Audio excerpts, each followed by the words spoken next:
What is synchronous teaching and learning? Synchronous teaching and learning allows learners to ask questions, get answers while working freely with their fellow learners. In addition, learners can interact freely with the teacher and other learners, enabling group activities. The reality is, synchronous teaching and learning must be interactive. For example, when a student has a problem with the course content, synchronous learning allows for the student to ask questions and get immediate responses. The reality again is that synchronous online teaching means that students must log on and participate in the classes at a certain time of the week. Synchronous learning allows for students to develop a sense of community through synchronous online communication platforms.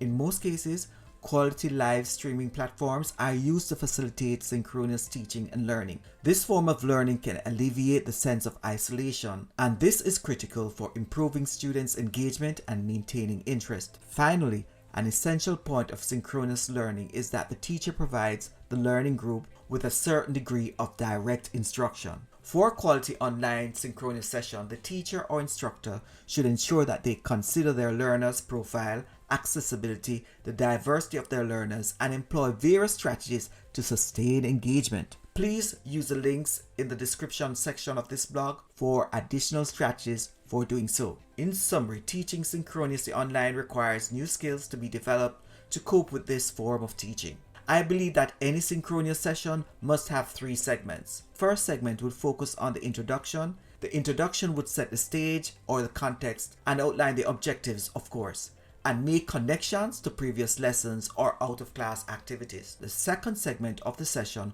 would focus on key elements or principles that need to be explored in the session.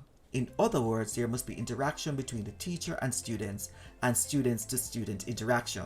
You can read more about these strategies in the description of this blog. The final segment should allow learners to summarize, reflect, and evaluate on what was accomplished. The teacher can scaffold this process and address or clarify needed issues. As I conclude, let me emphasize that a successful synchronous teaching session will only be accomplished when the session is planned. Having a synchronous session online for 2 hours or more could place your students in a relaxed state of mind and place them in another zone.